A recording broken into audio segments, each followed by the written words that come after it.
नमस्कार दोस्तों, आप देख रहे हैं प्रधानमंत्री मोदी के चुनावी रणक्षेत्र बनारस में 2024 के लोकसभा चुनाव को लेकर मचे घमासान पर क्लाउन टाइम्स की विशेष कवरेज।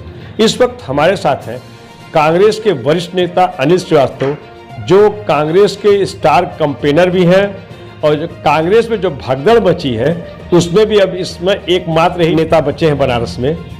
पहले तो क्लाउन टाइम्स आपका बहुत बहुत स्वागत है।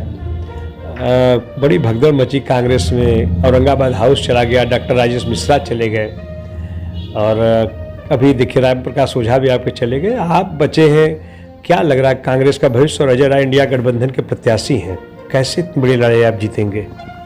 देखिए, इस बार की लड़ाई जो है बहुत गंभीर लड़ाई है और इस बार की लड़ाई में जनता बहुत परेशान है पूरे देश की, महंगाई से, बेरोजगारी से, उत्पीड़न से और अपने परेशानी से इतनी परेशान है कि यह चुनाव जो है जनता खुद लड़ रही है और इसलिए जो है आप इस लड़ाई को बहुत गंभीर समझिएगा। और जो कांग्रेस से मान लीजिए कुछ लोग चले गए, कांग्रेस ऐसी संस्था है उसमें बराबर आते रहे हैं लोग, जाते रहे हैं, बहुत बड़े बड़े नेता गए और जाके फिर उनका अस्तित्व खत्म हो गया, बहुत लोग फिर घूम के वापस आए, इसमें से भी बहुत लोग घूम के फिर वापस आएंगे। और आपको ईमानदारी से बता रहे हैं कि इस बार आप देखिएगा नतीजा बहुत चौंकाने वाला होगा और कांग्रेस बहुत मजबूत स्थिति में देश में उभरेगी और इंडिया गठबंधन की सरकार बनने वाली है, ये तय जानिए। और मोदी जी इस बार प्रधानमंत्री नहीं बनेंगे, ये भी तय। लेकिन बनारस में भाजपा के लोगों का कहना कि अब की बार मोदी जी को 10 लाख के भारी अंतर से चुनाव जिताना है। भाजपा का जो ये रणनीति है, जिस हिसाब से वो काम कर रहे हैं, उनके मुकाबले आपके कांग्रेस में जिस तरह के संगठन की ज़रूरत है वो नहीं है। समाजवादी पार्टी के जितने दिग्गज नेता हैं वो बनारस छोड़ के अन्य जिलों में लग गए हैं, चाहे वो सुरेंद्र पटेल की बात करें, चाहे किशन दीक्षित की बात करें या अन्य जो भी आपके नॉलेज में जो बड़े नाम हैं वो आसपास के जिलों में चले गए हैं। देखिए, जैसे आपने बोला ना कि 10 लाख के अंतर से मोदी जी चुनाव जीतेंगे, वैसे ही है ये उनका नारा है। उनका नारा ये भी है कि अब की बार 400 पार कहाँ से आएंगे? अब की बार ये हाल है कि पूरा साउथ साफ और नॉर्थ हाफ। अब बनारस में आ जाइए, यहाँ पे 19 लाख और 63,000 वोट इनरोल्ड है। 19,63,000 वोट में से कम 1.5-2 लाख ऐसा वोट है जो है नहीं, बाहर है, वो वोट डालने के लिए आएगा नहीं, कहीं डबलिंग है। तो जब 17-18 लाख वोट है, उसका अगर 55% भी वोट पड़ता है तो 10 लाख वोट ही नहीं पोल होगा। या अगर 10 लाख वोट पोल होगा तो 10 लाख अगर पूरा भी पा जाए वो मोदी जी, तो भी 10 लाख का अंतर नहीं रहेगा, बाकी क्या लोग वोट नहीं पाएंगे?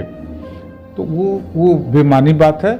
मैं आपको इस बात पर चैलेंज कर सकता हूँ कि मोदी जी जितना पिछली बार वोट पाए थे उससे कम पाएंगे, ये तय। एक पूर्वांचल की बात कर ली जाए, बड़े साफ कोई से आपसे जानना चाहते हैं, बनारस का आपने जो एक इशारा किया है कि मोदी जी पिछली बार से कम वोट पाएंगे तब भी चुनाव तो वो जीतेंगे, ये तो लगभग तय लग रहा है ना? नहीं, ये आप नहीं कह सकते कि जीतेंगे ही। चमत्कार हमेशा होता है।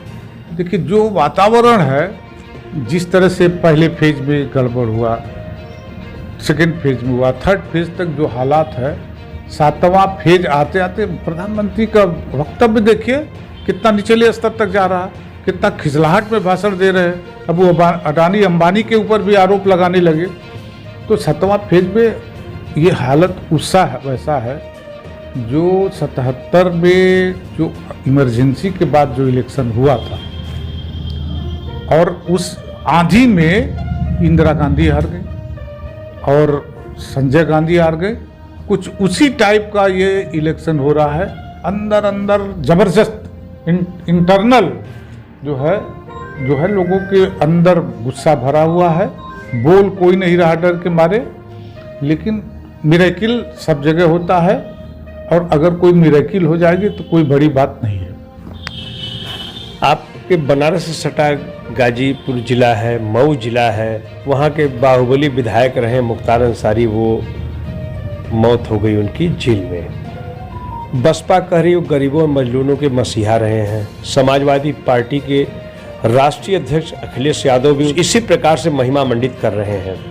और आपके जो प्रत्याशी हैं अजय राय, उनके प्रयास से, उनके कड़े विरोध के चलते उनकी जो गवाही गुजरी, उन्हें आजीवन कारावास की सजा दी गई। ये जो विरोधाभास की स्थिति है, इस विरोधाभास की स्थिति में आपके कांग्रेस का क्या स्टैंड है कि मुख्तार अंसारी की जो मौत हुई है या जो उनको जो सजा हुई है, वो क्या गरीबों और मजलूमों के मसीहा रहे हैं क्या? समाजवादी पार्टी के से और जो और दूसरी पार्टियां, उनसे गठबंधन है, और हम वो सीट समाजवादी पार्टी के पास है।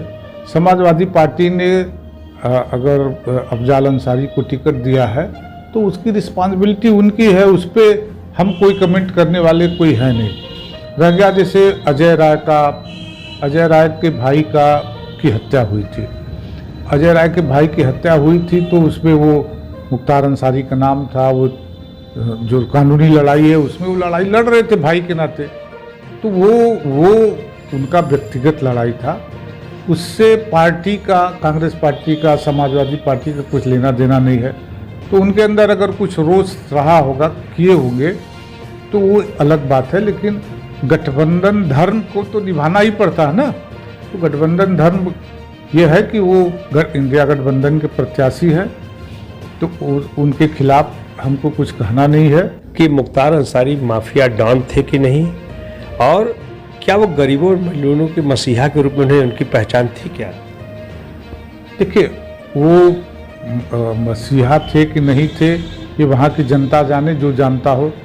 हमारे निगाह में तो वो माफिया ही थे, हमारे व्यक्तिगत निगाह में। नहीं, एक अलका राय जी का एक बयान आया था, कृष्णानंद राय की हत्या में उनका नाम था, कितनी गोलियां उनको मारी गई थी। शायद कृष्णानंद राय जी से आपके भी पारिवारिक संबंध रहे हैं, उनके भी हत्या के जिम्मेदार थे।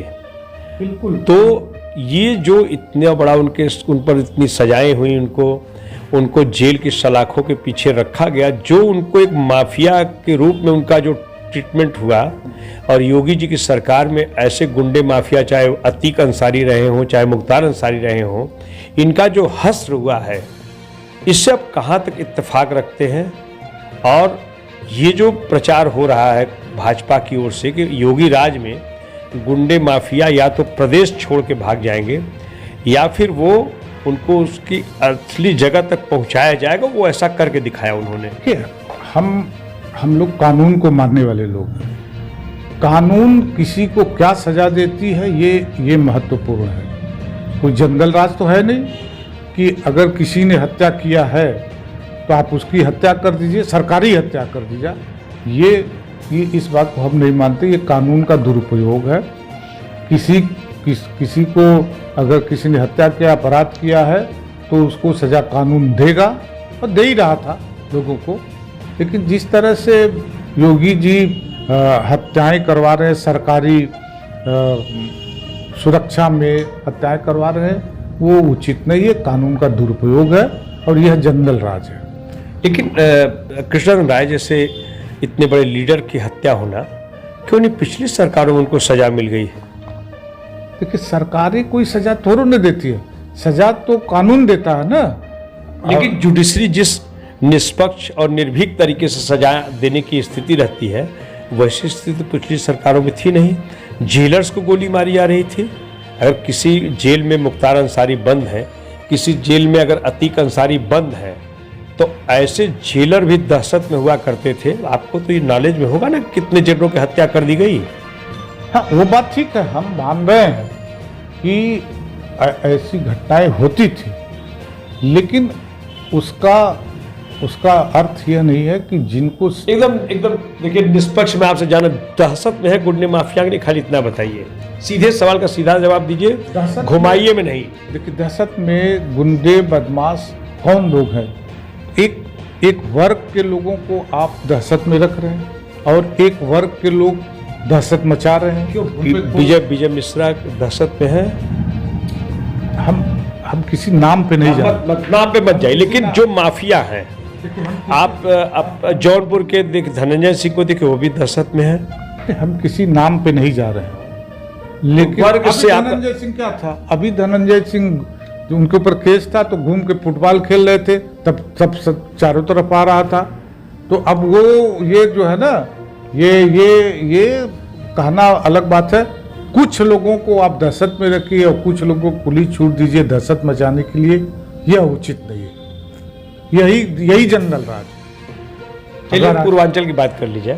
पूर्वांचल में इंडिया गठबंधन की सीट कौन कौन सी आप जीत रहे हैं? कितनी सीटें भाजपा खो रही है?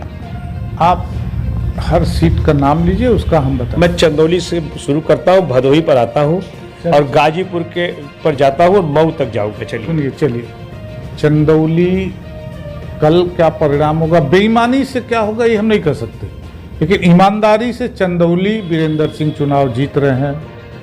अब आप आइए वहाँ से गाजीपुर, तो गाजीपुर समाजवादी पार्टी चुनाव जीत रही है। वहाँ पे समाजवादी पार्टी और बसपा की लड़ाई हो गई है अभी फिलहाल। और इसके बाद आइए बलिया वाली सीट पर।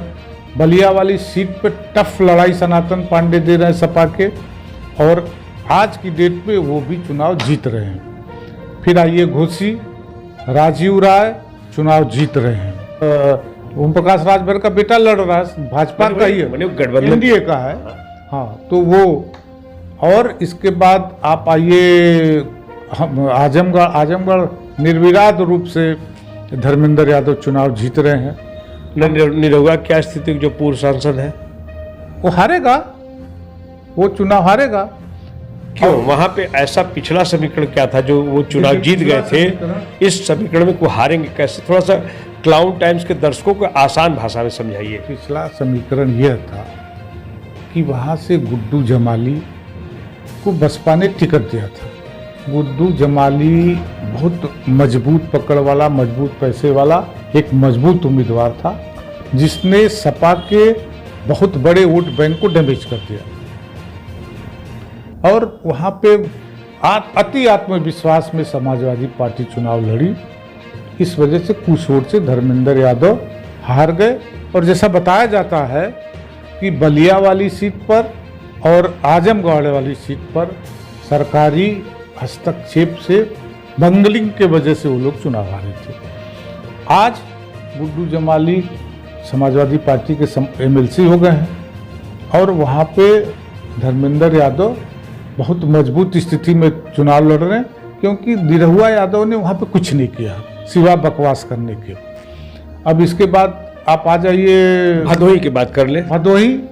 भदोही का अभी जैसे आपने विजय मिश्रा का नाम लिया, विजय मिश्रा का जो उत्पीड़न हुआ, भले ही वो जो भी थे, उसके वजह से वहाँ का जो ब्राह्मण समुदाय है, हमारे गांव से सटा हुआ है वो कॉन्स्टिट्यूंसी, वहाँ तक के ब्राह्मणों में बहुत रोष है।